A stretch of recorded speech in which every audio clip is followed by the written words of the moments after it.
নমস্কার বন্ধুরা, বাংলার ইনভেস্টর ইউটিউব চ্যানেলে আপনাদের সকলকে স্বাগত জানাই এবং প্রথমেই সকলকে এই মকর সংক্রান্তির শুভেচ্ছা জানাই। তো চলুন এবার বাজারের দিকে যাওয়া যাক। যদি নিফটি ফিফটির কথা বলি, আজকেও এই নিফটি ফিফটিতে পতন দেখা গেছে এবং সব থেকে খারাপ যে ব্যাপার সেটা হচ্ছে 25,700 এই যে লেভেলটা ছিল তার নিচে কিন্তু বন্ধ হয়েছে। আর এই জায়গা থেকে দাঁড়িয়ে ওপর দিকে যে রেজিস্ট্যান্স এটা থাকবে 25,700 এবং নিচের দিকে যদি বড় কোনো স্ট্রং সাপোর্ট থেকে থাকে সেটা হবে 25,500। আজকের লো কত লাগিয়েছিল?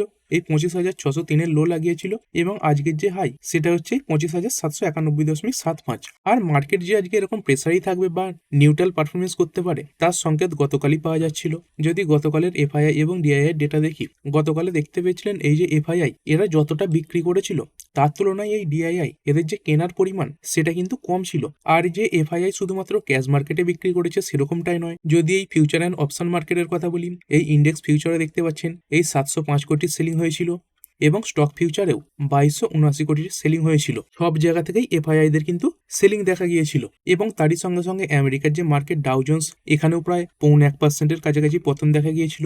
আমেরিকান মার্কেট বাড়লে তখন তো ইন্ডিয়ান মার্কেট বাড়ছে না, কিন্তু যখন আমেরিকান মার্কেট পড়ছে তার এফেক্ট আমাদের ইন্ডিয়ান মার্কেটের উপর পড়েই যাচ্ছে এবং তারই সঙ্গে সঙ্গে এই ডাউ জোন্সের যে ফিউচার্স, যেটাই আজকে ডাউ জোন্স কেমন খুলবে সেটার সংকেত দেয়, সেটাও লাল নিশানে ট্রেড হচ্ছিল। তো এই সব কিছু কারণের জন্যই আজকে মার্কেটে প্রেসার দেখা গেছে। আর বর্তমানে ইন্ডিয়ান মার্কেট এমনি প্রেসারে রয়েছে। অন্যান্য যদি মার্কেটের কথা বলি, চীনের মার্কেট, তার সঙ্গে সঙ্গে জাপানের মার্কেট, এইগুলো ক্রমাগতই ভালো পারফরমেন্স দেখাচ্ছে এবং সেখানে এই যে প্রেসার সেটা শুধুমাত্র কিন্তু ইন্ডিয়ান মার্কেটেই রয়েছে। আর এই মঙ্গলবারের আগে নিফটি ফিফটিতে যে বড় কোনো রিকভারি আসবে বা বড় তেজি আসবে তার সম্ভাবনাও কম, কারণ এমনিতেই কালকের মার্কেট ছুটি রয়েছে। তারপরে এই এক্সপায়ারির আগে মাত্র দুখানা ট্রেডিং সেশন পাওয়া যাবে, একটা হচ্ছে এই শুক্রবার দিন এবং আরেকটা হচ্ছে সোমবার দিন। তো এই সময় যে ট্রেডাররা রয়েছে তার সঙ্গে সঙ্গে ইনভেস্টররা এরাও কিন্তু মার্কেটে একটু কমই অ্যাক্টিভ থাকবে। আবার এমনও হতে পারে এই শুধু শুক্রবার দিন এই মার্কেট ওপেন রয়েছে, সেই কারণে হয়তো অনেকে এই হলিডেতেও চলে যেতে পারেন। এরপরে বিএসসি সেন্সেক্স এটা 0.29% ডাউন হয়েছে। আর যদি ব্রডার ইন্ডাইসেস গুলো দেখি, Nifty fifty 0.26% down, Nifty next 50 এটা 0.39% বেড়েছে, নিফটি ব্যাংক একদম ফ্ল্যাট রয়েছে, ফাইন্যান্সিয়াল সার্ভিস এটা 0.31% ডাউন, এই মিড ক্যাপ সিলেক্ট 0.42% বাড়া, তারপরে নিফটি 100, 200, 500 এগুলো সব ফ্ল্যাট কিন্তু লাল নিশানে বন্ধ হয়েছে। মিড ক্যাপ 50, মিড ক্যাপ 100 0.12% এবং 0.29% বাড়া, স্মল ক্যাপ 50 এটা 0.86% বেড়েছে এবং এই স্মল ক্যাপ 100 এটা বেড়েছে 0.67%। মানে যাদের কাছে স্মল ক্যাপ স্টক রয়েছে তাদের পোর্টফোলিও হয়তো কিছুটা তেজিতে ছিল, কিন্তু যাদের এই মিড ক্যাপ বা এই লার্জ ক্যাপ স্টক রয়েছে তাদের পোর্টফোলিওতে আজকে হয়তো একদম নিউট্রাল পারফরমেন্স না হলে কিছুটা নেগেটিভ পারফরমেন্স দেখা গেছে। আর এই ওভারঅল মার্কেট ব্রেথ কেমন ছিল? এই ওভারঅল মার্কেট ব্রেথ ও নিউট্রাল। তো দেখতে পাচ্ছেন 3,242 খানা স্টকের মধ্যে বেড়েছে কতগুলো? এই 1,572 খানা এবং পড়া শেয়ারের সংখ্যা প্রায় তার সমান সমান এই 1,567 খানা। আর যদি সেক্টর ওয়াইজ কথা বলি, এই একটা সেক্টরই ফোকাসে রয়েছে, এই মেটাল সেক্টর,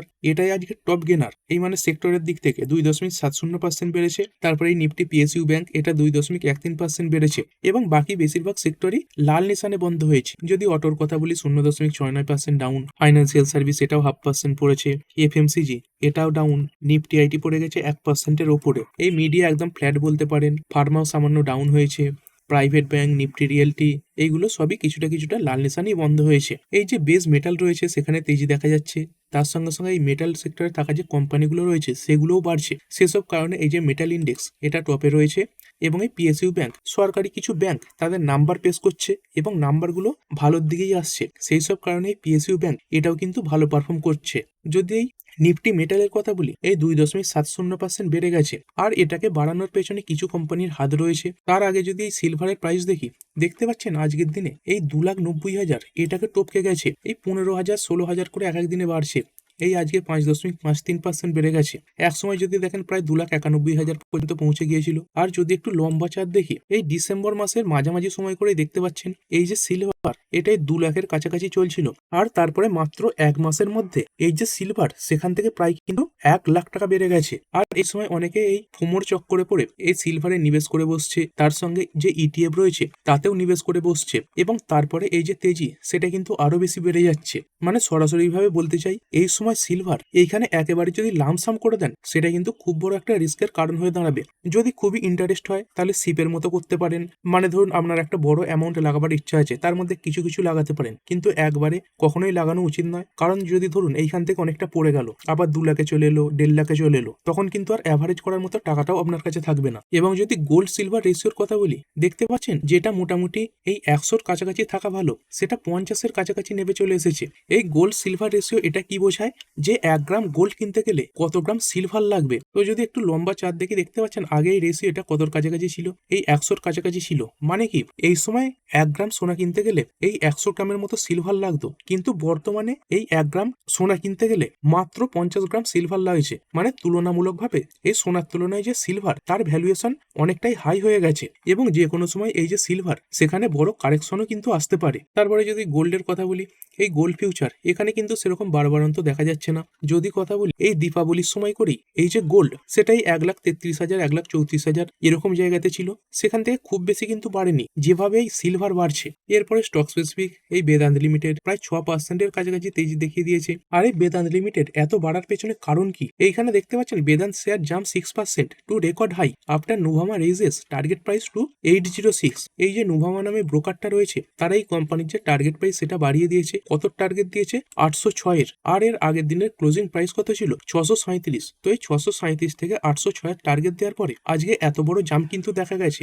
আর কি কারণে এরকম আপসাইডের টার্গেট দিয়েছে, এই যে ব্রোকারেজ হাউসটা তারা বলছে এই কোম্পানির ডিমার্জারের মাধ্যমে যে ভ্যালু আনলকিং হবে সেটা কিন্তু বর্তমান দাম থেকে অনেকটা ওপরেই রয়েছে, এবং কোম্পানি একটা এস্টিমেটেড যে ফেয়ার ভ্যালু সেটাও সামনে রেখেছে এই প্রতিটা আলাদা আলাদা এন্টিটির, যেগুলোই মার্কেটে লিস্ট হবে। তার সঙ্গে সঙ্গে এই যে কমোডিটির প্রাইস সেটাও বাড়ছে। আর কিছুদিন আগে খবরও চলে এসেছিল এই যে বেদান্ত কোম্পানিটা এনসিএলটির তরফ থেকে এই ডিমার্জারের ব্যাপারে ছাড়পত্রও কিন্তু পেয়ে গেছে। এই যে ব্রোকারেজ হাউসটা তারা দেখতে পাচ্ছেন এই যে এবিটা এস্টিমেট এটা কেমন দিয়েছে, এই ফাইন্যান্সিয়াল ইয়ার 27-এর জন্য দিচ্ছে 17%, এবং এই ফাইন্যান্সিয়াল ইয়ার 28-এর জন্য দিচ্ছে এই 8%। এবং তার সঙ্গে সঙ্গে যদি এবিটা গ্রোথের কথা বলি, তো এই 2025 থেকে 2028 এই যে ফাইন্যান্সিয়াল ইয়ার তার জন্য এই যে সিএজিআর সেটা অনুমান করছে এই 20% থাকতে পারে। এটা কিন্তু প্রজেক্টেড। এবং নোভামা প্রতিটা যে শেয়ার আলাদা আলাদাভাবে মার্কেটে লিস্ট হবে তার একটা ফেয়ার ভ্যালু বার করেছে, এবং যার এই টোটাল দাঁড়াচ্ছে এই 806 টাকা। এবং তারই সঙ্গে সঙ্গে এই যে অ্যালুমিনিয়াম, তারপরে জিঙ্ক, সিলভার এই সব কিছুর দাম এত বাড়ছে, সেটাই কোম্পানির রেজাল্টের ওপর পজিটিভ ইম্প্যাক্ট ফেলবে। আর আস্তে আস্তে বিভিন্ন অ্যাপ্রুভাল এই কোম্পানিটা পেতে থাকছে, এবং এটা অনুমান করা হচ্ছে এই ফাইন্যান্সিয়াল ইয়ার 27-এর Q1-এর মধ্যেই এই যে 5খানা এন্টিটি আলাদা আলাদাভাবে মার্কেটে লিস্ট হবে সেগুলো কিন্তু কমপ্লিট হয়ে যাবে। তারপরে হিন্দুস্তান জিঙ্ক এটা 4%-এর কাছাকাছি বেড়েছে। আর এই হিন্দুস্তান জিঙ্ক এদের প্রমোটার কারা, এদেরও যদি শেয়ার হোল্ডিং প্যাটার্ন দেখেন, এইখানে প্রমোটার এখানে কাদের নাম রয়েছে, বেদান্ত লিমিটেড। মানে এই হিন্দুস্তান জিঙ্ক এই কোম্পানিটাও কিন্তু এই যে বেদান্ত লিমিটেড তাদের একটা সাবসিডিয়ারি বলতে পারেন। তারপরে এই হিন্দুস্তান কপার লিমিটেড এটা 5.5%-এর কাছাকাছি বেড়েছে।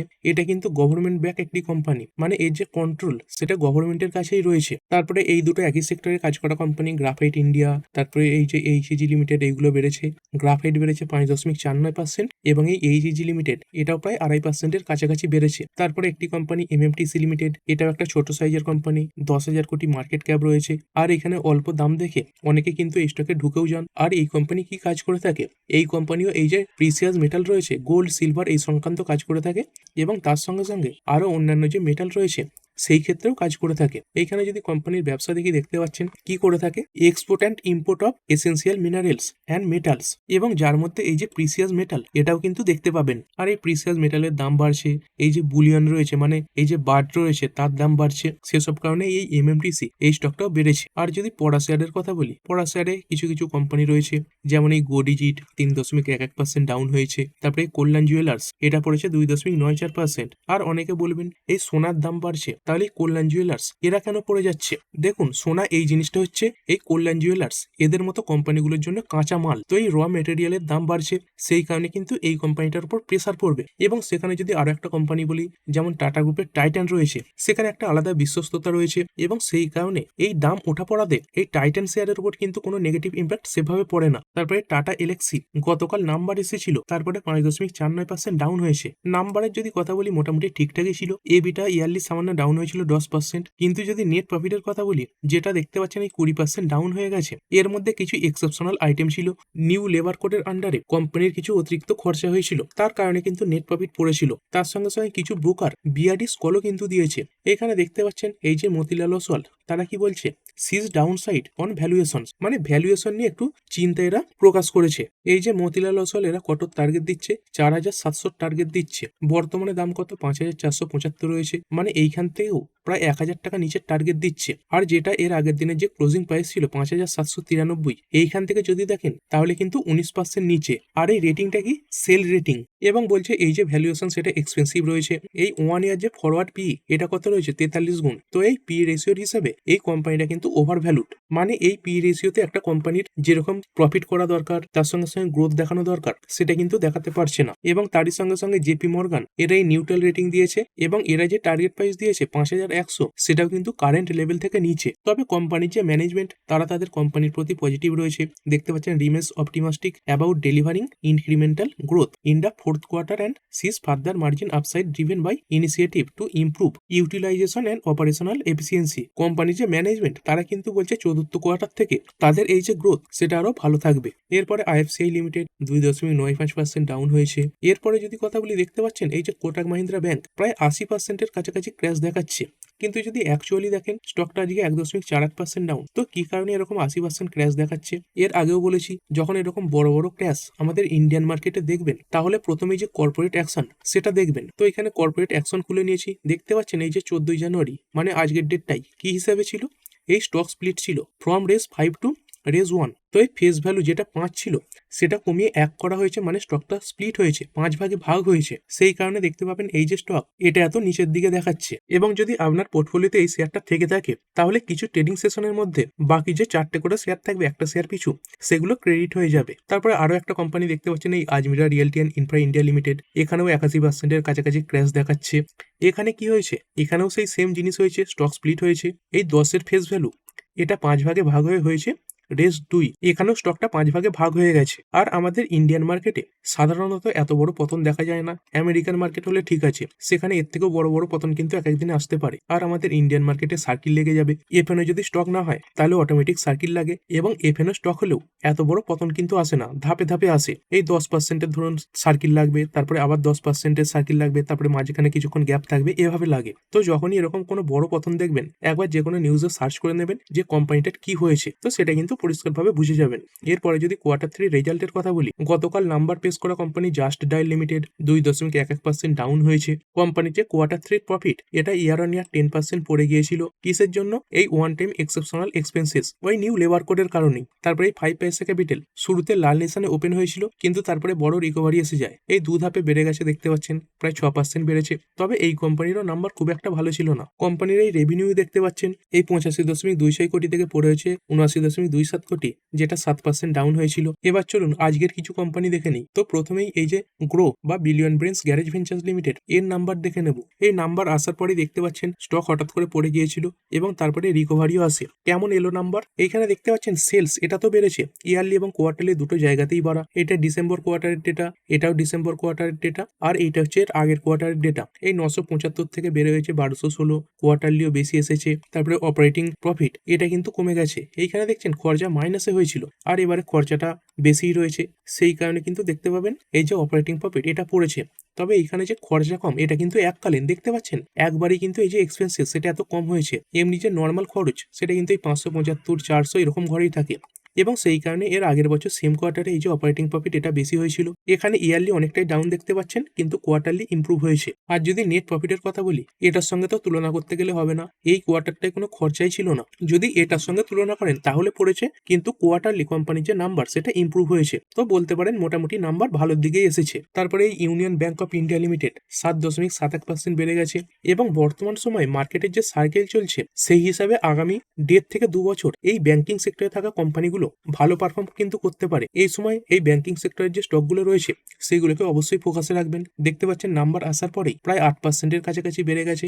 নাম্বার কেমন এলো? যদি রেভিনিউ এর কথা বলি, এই 26,720 ছিল আগের বছর সেম কোয়ার্টারে, এর আগের কোয়ার্টারে 26,205, তো এই দুটোর তুলনায় বেড়েছে, 26,819 হয়েছে। আর যদি নেট প্রফিটের কথা বলি, এই 4,623 সেখান থেকে বেড়ে 5,073 এবং এর আগের কোয়ার্টারে ছিল 4,426।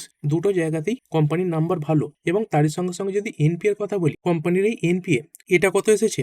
এই গ্রস এনপিএ এটা 79 বেসিস পয়েন্ট পড়ে গিয়ে হয়েছে 3.06%। আর এই যে এনপিএ এটা যত কম আসবে তত ভালো। এবং যদি নেট এনপিএ এর কথা বলি, এটাও 31 বেসিস পয়েন্ট পড়ে হয়েছে 0.51%। এমনিও কোম্পানির নাম্বার ভালো এবং তার সঙ্গে সঙ্গে এই যে এনপিএ সেটাও ইমপ্রুভ হয়েছে। তারপরে এই ইন্ডিয়ান ওভারসিজ ব্যাংক এরও নাম্বার এসে গেছে 2.21% বেড়েওছে। কোম্পানির নাম্বার কেমন? এই যদি রেভিনিউ দেখি, 7,112 ছিল আগের বছর সেম কোয়ার্টারে, এর আগের কোয়ার্টারে 7,849, সেইখান থেকে বেড়েছে, দুটো তুলনাতেই বাড়া রয়েছে। আর যদি নেট প্রফিটের কথা বলি, এই 874 থেকে বেড়ে 1365 এবং এর আগের কোয়ার্টারের তুলনাতেও বেশি। আর এনপিএ কেমন? যদি গ্রস এনপিএ এর কথা বলি, এটাই 101 বেসিস পয়েন্ট পড়ে হয়েছে 1.54%। এবং এই যে নেট এনপিএ এটা 18 বেসিস পয়েন্ট পড়ে হয়েছে 0.24%। এবং তার সঙ্গে সঙ্গে স্লিপেজ রেশিও এটাও ইমপ্রুভ হয়েছে, এই 2 বেসিস পয়েন্টের ইমপ্রুভমেন্ট দেখিয়েছে। তারপরে প্রভিশন কভারেজ রেশিও এটাও ইমপ্রুভ হয়েছে, এই 42 পয়েন্ট বেড়ে হয়েছে 97.49%। তো মোটামুটি ওভারঅল সব যে নাম্বার সেগুলো ভালোই এসেছে। আর যদি আজকের অন্যান্য কোয়ার্টার 3 কোম্পানিগুলোর ব্যাপারে কথা বলি, কিছু কিছু কোম্পানির আরো নাম্বার রয়েছে, যেমন দেখতে পাচ্ছেন ইনফোসিস রয়েছে, এর নাম্বার হয়তো এসে গেছে, পরের ভিডিওতে আলোচনা হবে। তারপরে HDB financial service, HDFC AMC রয়েছে, আইসিআইসিআই প্রু রয়েছে, ওয়ারে রিনিউয়েবল টেকনোলজি রয়েছে। তারপরে এই Anand Rathi share and stock broker, Eveready industry, Den network 18 media, তারপরে Indo solar, Aditya Birla money, union bank, তারপরে ইন্ডিয়ান ওভারসিজ ব্যাংক, এটা তো আলোচনা করলাম।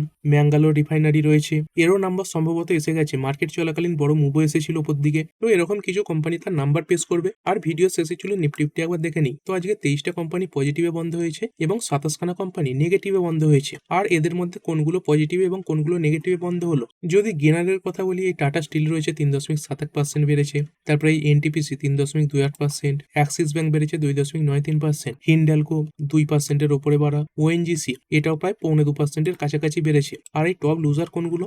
এশিয়ান পেন্টস 2.40% ডাউন, টিসিএস পড়ে গেছে 2.15%, টাটা কনজিউমার এটা 2.25%, তাহলে মারুতি 1.69% এবং হিন্দুস্তান ইউনিলিভার এটা 1.65% ডাউন হয়েছে। তো ঠিক আছে বন্ধুরা, আশা করছি ভিডিওটা আপনাদের ভালো লেগেছে। আপনি চাইলে এটাকে লাইক এবং শেয়ার করতে পারেন। আর শেয়ার মার্কেট সংক্রান্ত ডেইলি নিউজ আপডেট পেতে চ্যানেলটা সাবস্ক্রাইব করে রাখবেন এবং পাশে থাকা বেল আইকনটি টিপে অল অবশ্যই সিলেক্ট করে রাখবেন, যাতে পরবর্তী ভিডিওর নোটিফিকেশন আপনার কাছে সময় মতো পৌঁছে যায়। আর হ্যাঁ, ভিডিওটি শুধুমাত্র ইনফরমেশন এবং এডুকেশনাল পারপাসের জন্য বানানো হয়েছে। আমি সেবি রেজিস্টার্ড নই, তাই কোনো প্রকার শেয়ারে কোনো প্রকার বাই, সেল, হোল্ড বা অ্যাভারেজ করার কোনো সিদ্ধান্ত নেওয়ার আগে আপনার যে ফাইন্যান্সিয়াল অ্যাডভাইজার আছে তার সঙ্গে অবশ্যই আলোচনা করবেন। দেখা হচ্ছে পরের ভিডিওতে। ধন্যবাদ।